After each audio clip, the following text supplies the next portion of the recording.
everybody. Welcome to tonight's episode of This Fat Girl Life. I am your host, Kimberly Pleasia, and tonight I have one of my absolute favorite people on the show with me, Miss Jenn Evers. Thank you so much for being here, Jen. Uh, it is a pleasure to be with you always. So thank you for having me on the show. This is my third time. Yep. So I say the third time is the charm, right? But every moment spent with you is a valuable experience. And I'm so grateful that we've you made this know, connection. and you've been on my other podcasts, and they've gone amazing. I don't know how we could top everything you've already shared. So I'm so excited for this. But before we jump in, guys, couple things. My normal. If you want to be part of this broadcast, if you want to support what I'm doing, please go to buymeacoffee.com/, this fat girl life. A cup of coffee for that is $5. You cannot get Starbucks for that price. So buymeacoffee.com/, this fat girl life. That's where you get the tea. And there is tea to be spilled, you guys. You already got some tea last week. More tea is coming up. But as a reminder of last week's tea, y'all, I have merch. I have launched a merchandise line. These are the four designs that I currently offer. Most come in t-shirts, and the t-shirts are size inclusive. So if you were looking at the t-shirts, look at the men's standard. It goes up to a 5X. That was very important to me when I was doing this. But every design also comes as stickers, as mugs, as phone cases. There's so many different things you can do with them. So definitely go. The link is in my the show notes and in my bio. Go check out the merch line, and everything is on sale right now, 37% off. So let's jump on in.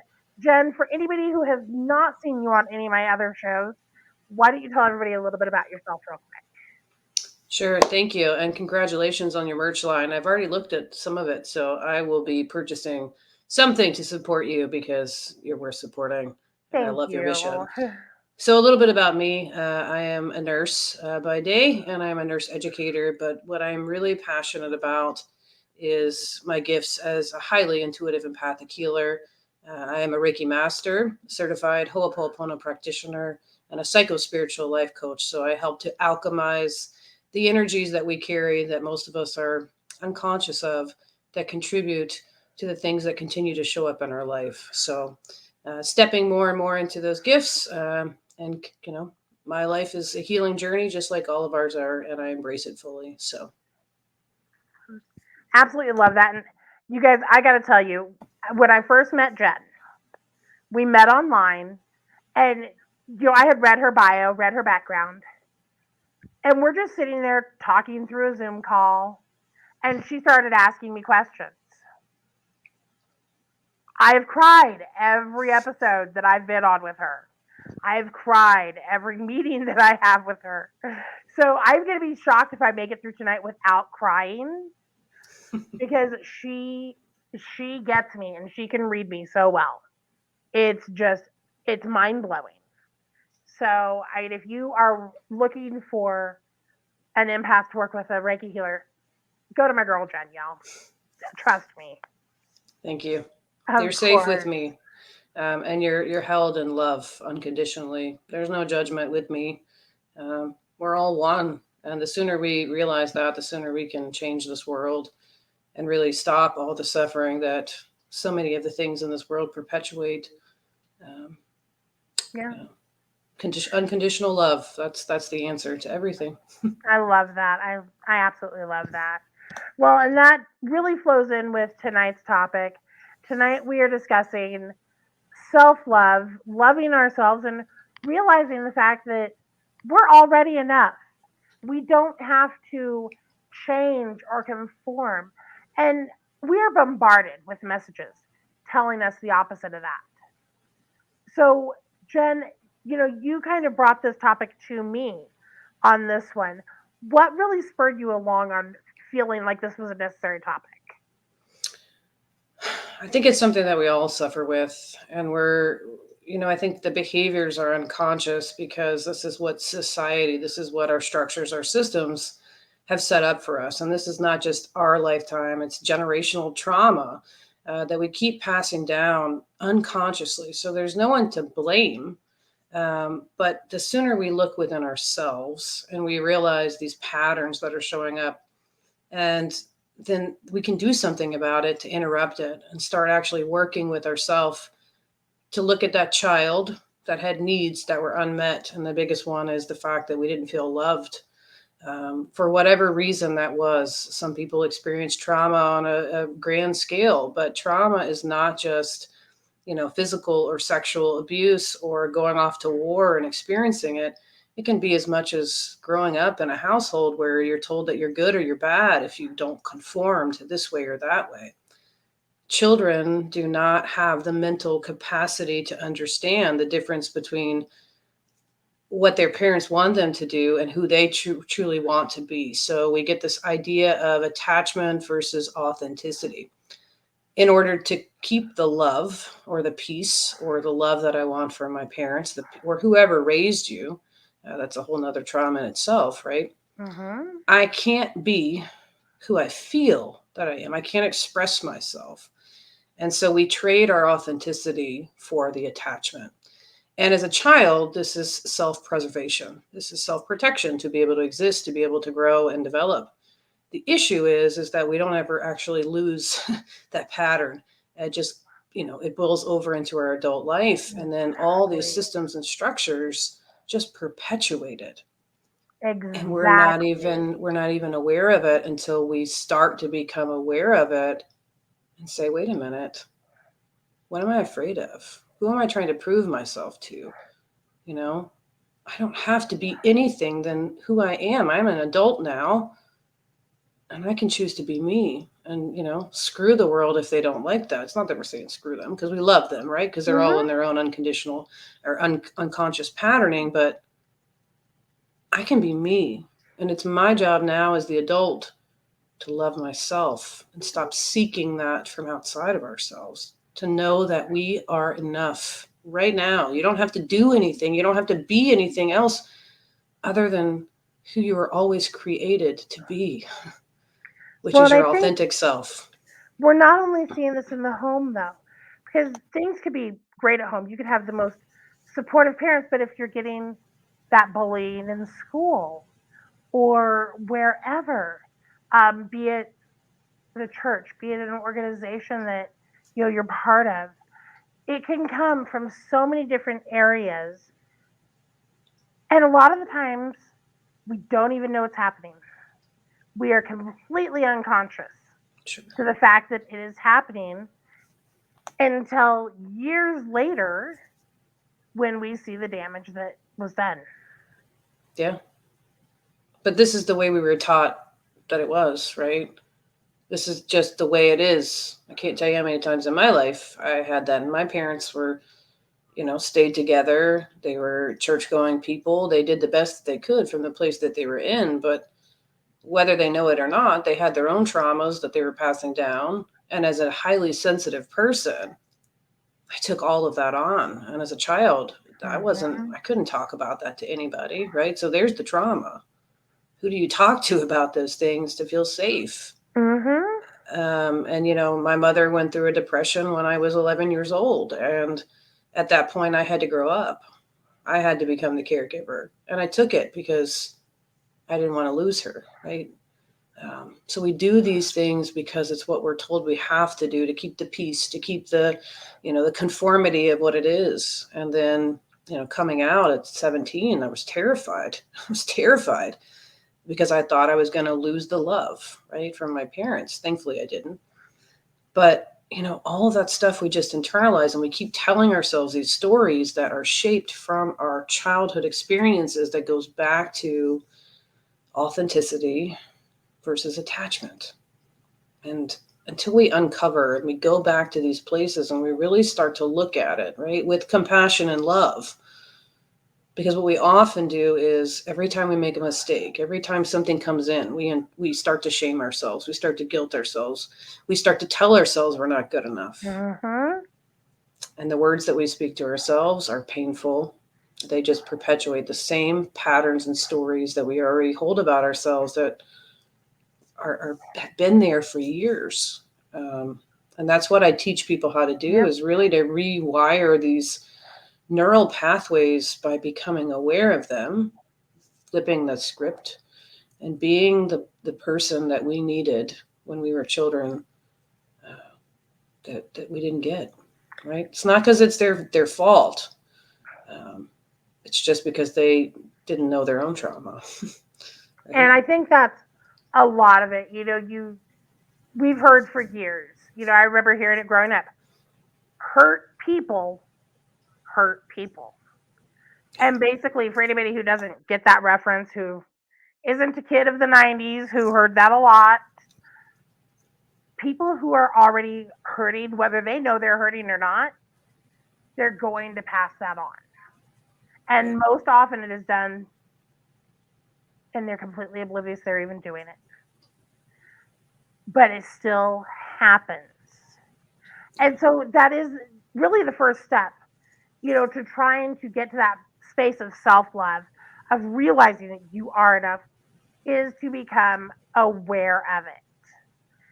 You really need to stop and take a look in the mirror. And I think one of the best analogies that I've ever heard, because oftentimes we get it from our own self talk.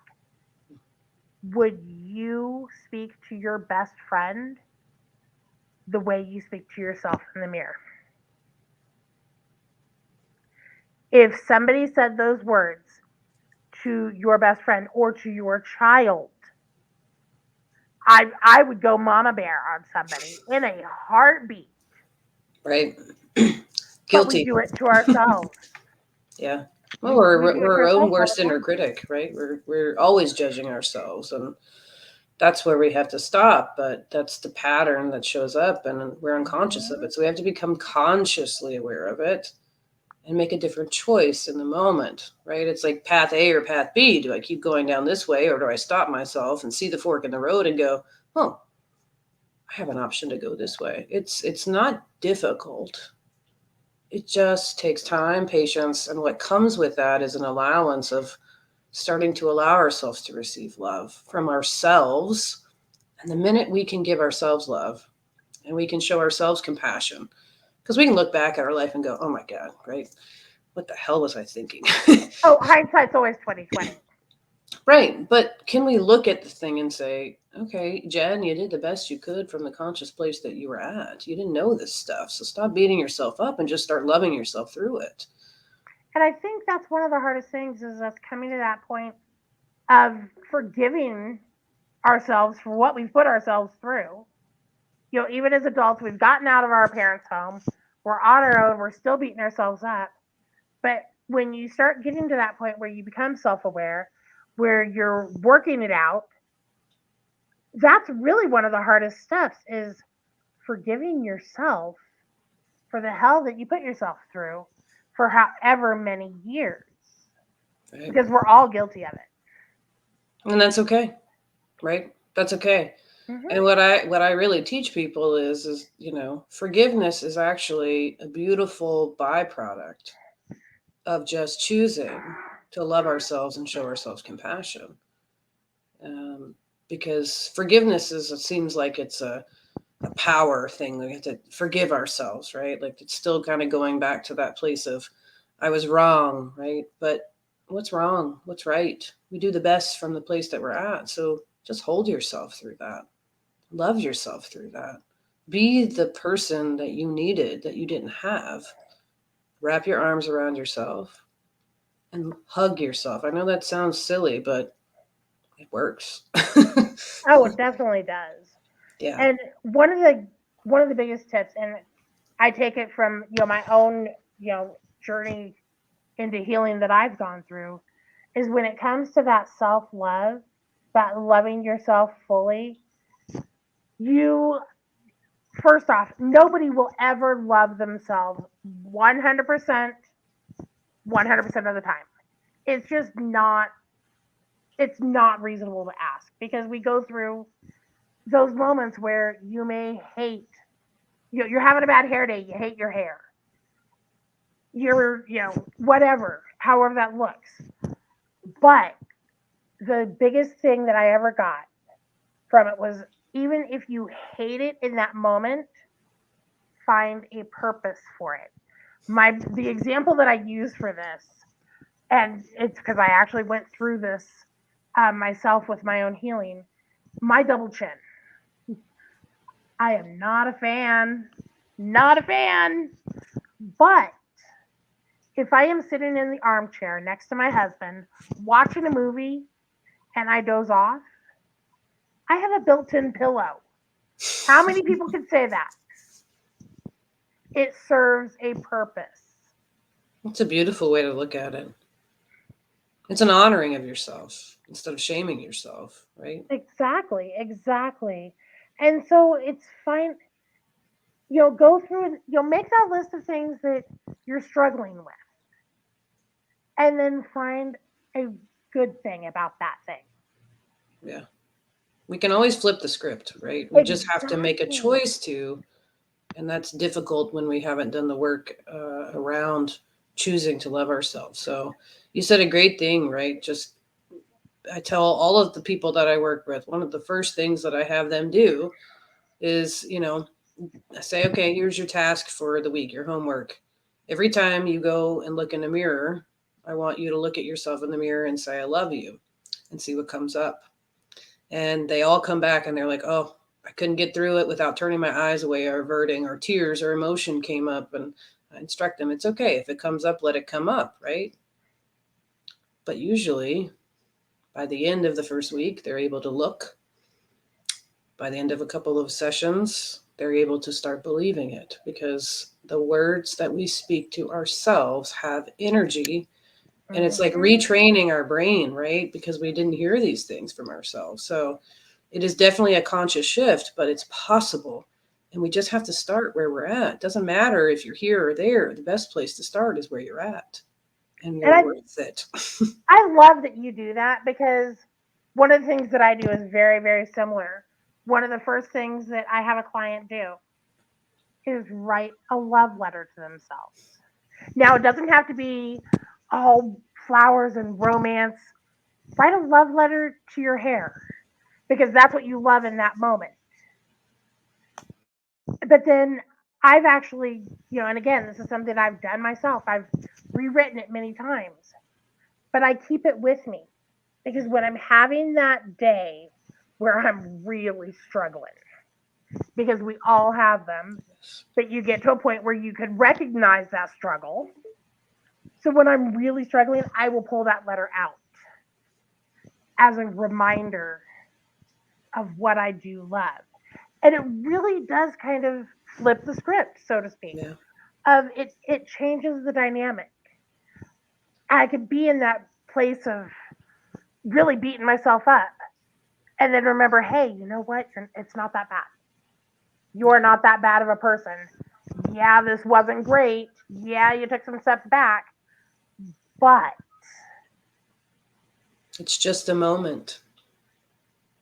It's exactly, just a moment. it's how we choose to respond to that moment. And respond is the operative word, not react. Yep, Because a reaction comes from a place of those triggers of trauma and the emotions that they serve. But a response is one made in conscious choice, right? So we take exactly. back our power over the fact that we always have choice. We may not be able to control things that are going on outside of us, but we can choose what we do and who we choose to be in any situation, especially the first one with ourselves. And we have to start talking to ourselves differently. Just notice in your body what comes up when you first start looking in the mirror and saying, I love you.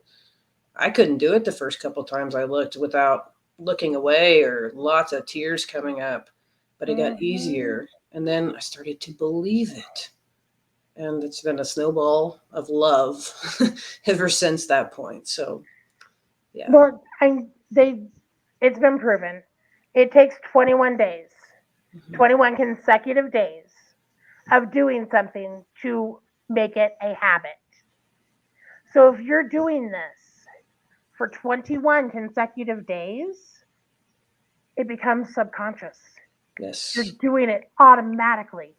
And the more you hear it, the easier it is to believe. the Mhm. easier it is to accept, the easier it is to make it a subconscious part of your life. Yeah. And it's in those moments that you start realizing, hey, you know what? I'm good enough at this. I don't have to change who I am. And then you get to the point where you realize for all those years prior, you were good enough. Yes. And for Yes. all those years in the future, you're already good enough. You've already been equipped. Yeah. From birth. It's your Exactly. birthright. It really is.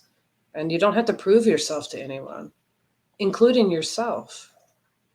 That's where we get stuck because we can think about it all this and say, well, I don't care what anybody else thinks about me. But again, if we're not doing the work within us, we're still in that idea of attachment versus authenticity. So, Hmm. who are we choosing to be with ourselves is what I tell people because that's really what matters and that's what makes the difference. And then all this shit can come in from outside of you. And yes, it may have emotion that comes up with it, but it doesn't affect you because you know who you are. Well, and emotions aren't bad things. No, no, no, no, no. Sometimes that's the purge you need to get the shit out. Absolutely. You Tears know, are an amazing thing. yeah, I'll give you an example if that's okay. So, I had a recent experience where something happened to me, and it was very triggering because I felt a sense of betrayal by someone that I had known. And I felt betrayed. Let's just say what it is. I felt hurt. I felt angry, um, and as I was sitting with all of those emotions coming up and allowing them to surface, being with them, right, in the energy of them, there was a point where I was like, oh, Jen, all these thoughts coming up about getting back at somebody. Like, you can't do this. You're not this kind of person. And I was like, wait a minute. It's okay for me to feel angry. It's okay for me to feel this way. And the minute I allowed myself to just feel it, let it come to the surface, cry, the minute that it was released, and there was no energetic residue that was attached, there was no charge attached to it anymore. And we have to allow ourselves to have emotion. In fact, most of what we're carrying within us, this deep seated repressed trauma, is not being able to express our emotions about who we really are, how we felt when we were kids, and that just pattern, goes right along with our lifetime. So it's fine to feel, absolutely. It's healing, in my opinion. Hmm. Little, as much as we can handle, and I think that's why many people don't want to go there, is because they're like, "Oh, I can't do that." Every time I start to cry, it's too much, and I'm like, you don't have to let it be too much. You can do a little bit at a time. You're always in control of you, You know, right? I love that you said that. And as you were saying that, I'm sitting here picturing in my head Grey's Anatomy, Yes. Christina and Meredith. You have 5 minutes to cry, and then we dance it out. Yeah. So if you don't think you can handle all those emotions at once, put a timer on it. You are allowed to sit and wallow in this for 5 minutes, and then you do something else. Yeah. I gave that advice to a client the other day. She says, "Well, every time I cry, it's just I can't handle it. It's too much, and I got to go to work in an hour." And I said, "Okay, put a timer on your phone. Give yourself 10 minutes to cry, and then when the timer goes off, tell yourself and tell your body, we're not done. Thank you for purging this. We'll come back to this a little bit later, right? I love you." And it was. She texted me later, and she was like, "That was amazing." And I'm like, "Because you allowed yourself to do it instead of being Hmm. afraid that you weren't going to be able to bring yourself back, right, to center. You're always in control. I used to have that issue with meditation. I'm like, oh, I can't meditate because I'm scared I'm going to float off the planet. And my mentor was like, you're not going to go anywhere. You're in control. You get to choose. And I'm like, oh, so now I'm not afraid of it, right? Because I realize I always have choice. Um, Exactly. And again, it comes back to that react or respond yes, theory. Are we going to react to it or are we going to respond to it? I And choose it's to making respond. that choice. Yes. Well, I have loved this conversation. I think it is something that was so highly important. And I made it through talking to you without crying this time. I am like so proud of myself right now. It's not over yet How did I know you were going to say that? because we're connected, my dear. We're I connected, know, right? I know. The energy flows very deeply with connection, and we're all connected. And I So, love that. yes, I do too. Well, I do have one final question for you. Of course. What do you love most about yourself?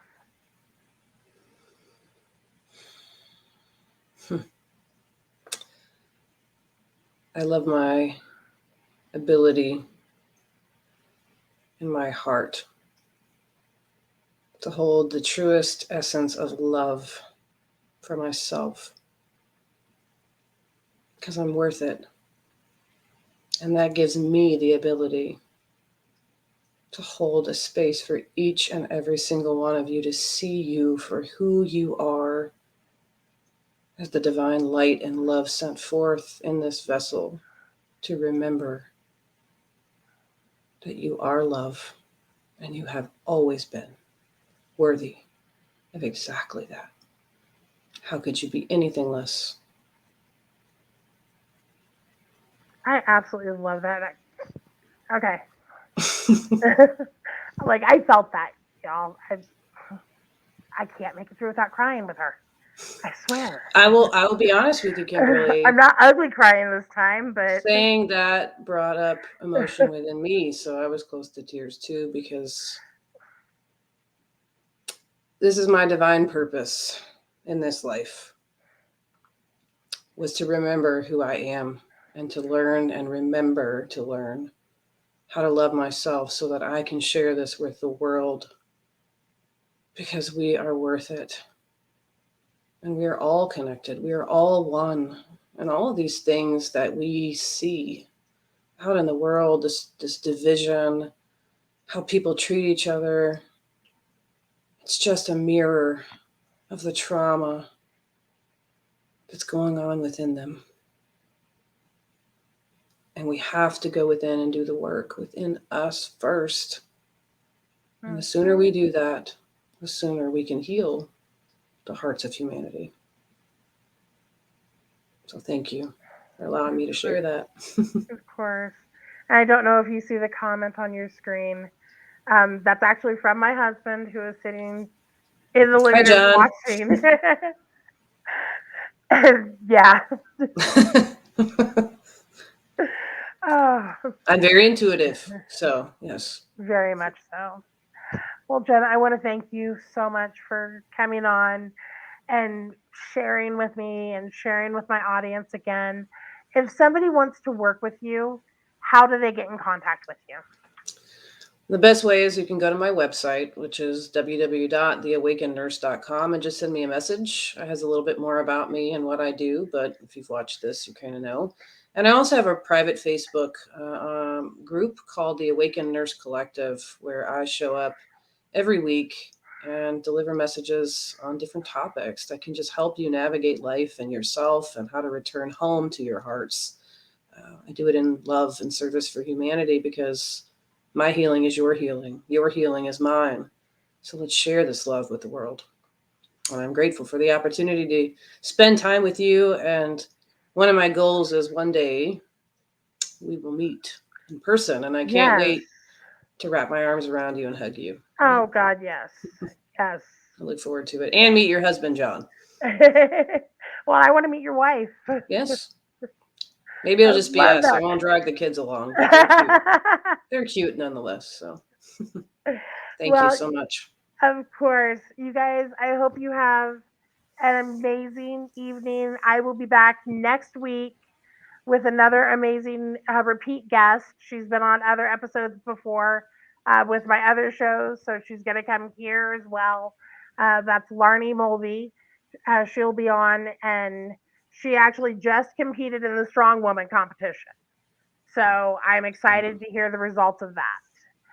Oh, and my husband actually just commented he would love to meet both of you. Let's make it happen, man. We're always down for a good road trip. Guys, support this lady right here. She's worth it. She's doing an awesome job with spreading her love and her mission to support all of you. She's got your back and her heart is with you. So I'm going to buy you a cup of coffee, honey. Love it. Thank you. You're I hope welcome. everybody has an amazing night. Mwah. Sending you all much love. You too.